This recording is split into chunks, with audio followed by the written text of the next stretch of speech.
বুলা বুলা। এই যে দেখো ক্রুজ গুলো দাঁড়িয়ে আছে এখানে। শুনেছিলাম ফিজিয়ানরা খুবই খোশ মেজাজের হয়।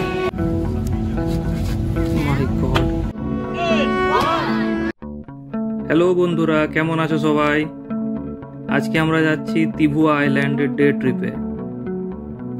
আমরা বেরিয়ে গেছি গেস্ট হাউস থেকে। এই হলো তিভুয়া আইল্যান্ড।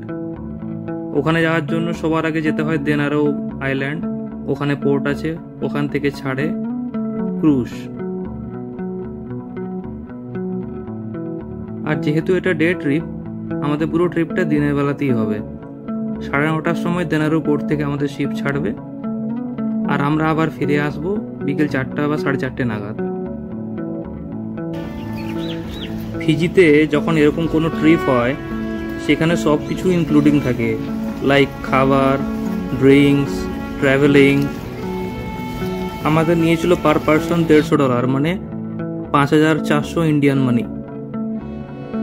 এই যে দেখো ক্রুজগুলো দাঁড়িয়ে আছে এখানে। এই যে হোয়াইট কালারের সামনে এই যে ক্রুজটা দেখতে পাচ্ছ, সাউথ সি ক্রুজ, এটাই করে আমরা যাব। আজকে ওয়েদারটা একটু মেঘলা মেঘলা টাইপের। দেখা যাক, যদি রোদ আসে তাহলে খুবই ভালো লাগবে ওখানে।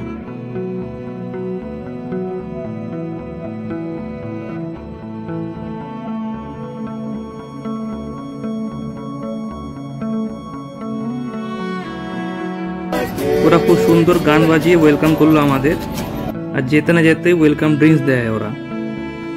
এই হলো আমার অফিস কালিগ। শুনেছিলাম ফিজিয়ানরা খুবই খোশ মেজাজের হয়। সত্যি আজকে অনুভব করলাম। শিপ ছাড়তে না ছাড়তেই শুরু হয়ে গেল সঙ্গীত ওদের।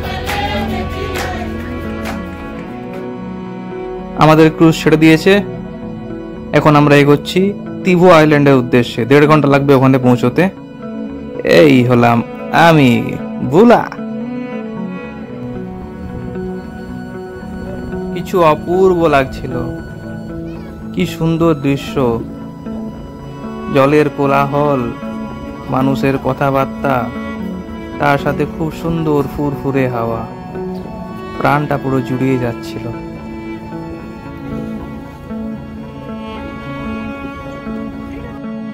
অনেক রিকোয়েস্ট করার পরে ক্যাপ্টেনকে তারপরে এখানে একটু দাঁড়াতে দিয়েছিল।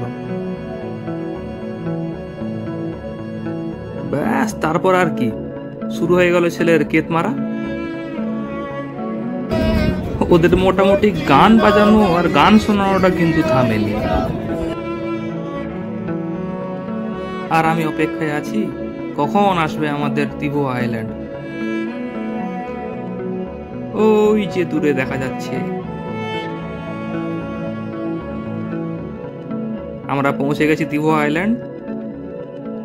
এবার ক্রুজ থেকে নামলাম, আমরা হাঁটছি।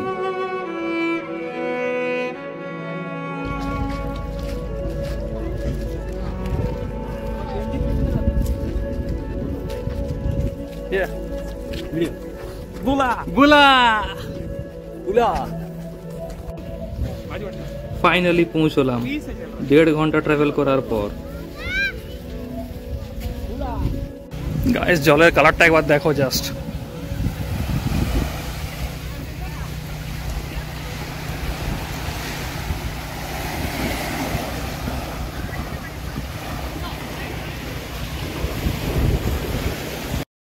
এই আইল্যান্ডের মধ্যে বিচের ধারে এরকম ছোট ছোট হাট দেওয়া থাকে। এখানে রিল্যাক্স করতে পারো, ড্রিঙ্কস খেতে পারো, খাবার খেতে পারো। যখন থেকে এসেছি তখন থেকে আমার মনে হচ্ছে কখন আমি জলটায় নামি। তারপরে ওদের থেকে স্নরকেলিং এর কিট নিলাম আর নেমে পড়লাম জলে স্নান করতে। হ্যালো গাইস, জাস্ট স্নান করে উঠলাম। আজকে এই মেঘলা ওয়েদারের জন্য জলটার সাথে একটা অদ্ভুত ধরনের কন্ট্রাস্ট দিচ্ছে। সত্যি নেচার কি সুন্দর।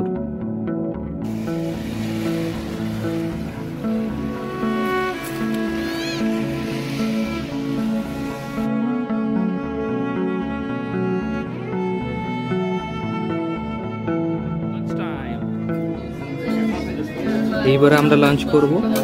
লাঞ্চটাও ছিল কমপ্লিমেন্টারি। আমি এই খাবারটা নিয়েছিলাম।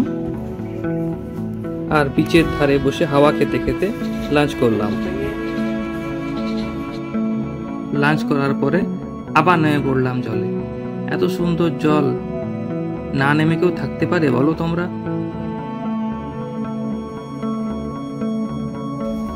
Hello guys, it was lot of fun.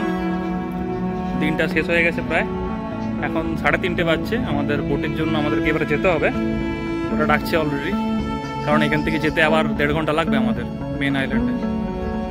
তো এই যে স্নরকেলিংয়ের এইসব জিনিসগুলো কিটগুলো জমা দিয়ে বেরিয়ে যাব। সব জিনিসপত্র জমা দেওয়ার পর ভাবলাম সমুদ্রের ধারে একবার দাঁড়াই। আবার কবে এই সমুদ্রের সামনে আসবো সেটা তো জানি না।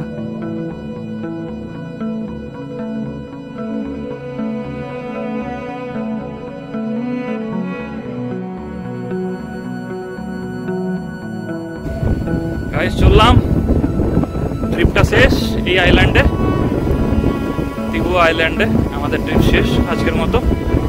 ওই শিপ আমাদের জন্য ওয়েট করছে, বেরিয়ে যাব আমরা আমাদের ডেস্টিনেশন।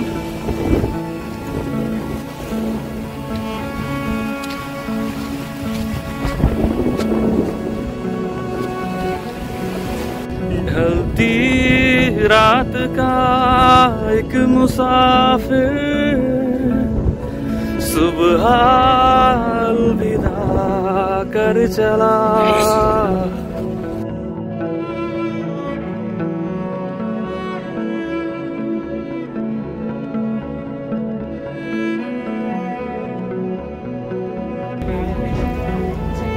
Bye bye. আমাদের তিবু আইল্যান্ডের ট্রিপটা শেষ হয়ে গেল। এবারে আমরা ফিরছি দেনারো পোর্টের দিকে।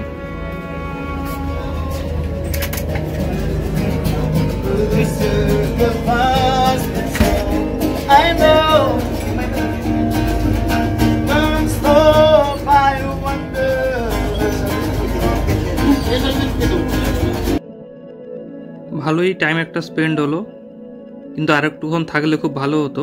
আমরা মোট 4 ঘন্টার মতো ওখানে ছিলাম। কিছু করার নেই, ডে ট্রিপগুলো এরকমই শর্ট হয়। হঠাৎ পাশ থেকে শুনলাম একজন বলছে দাঁতে করে নাকি নারকেল ছাড়াবে। এই দেখো, দাঁতে করে নারকেল ছাড়াচ্ছি ভাই। দাঁতের কি পাওয়ার! আগেকার ফিজিয়ানরা নাকি এরকম করে দাঁতে করেই নারকেল ছাড়াতো। মাই গড! আবার এই ভদ্রলোক বলছেন হাতে করে নাকি নারকেল ফাটাবেন। ভাবা যায়?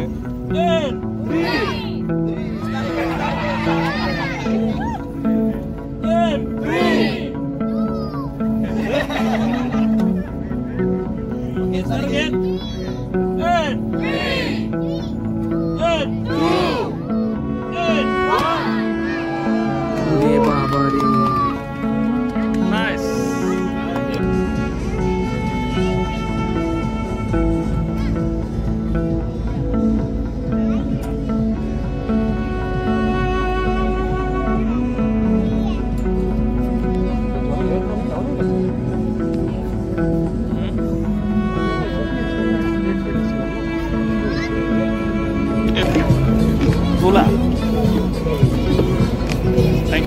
তো গাইস, দিনারোতে আমরা পৌঁছে গেছি। আমাদের ট্রিপটা শেষ হলো, এবার আমরা যাচ্ছি guest house. Thank you very much সঙ্গে থাকার জন্য। সুস্থ থেকো, ভালো থেকো, বুলা।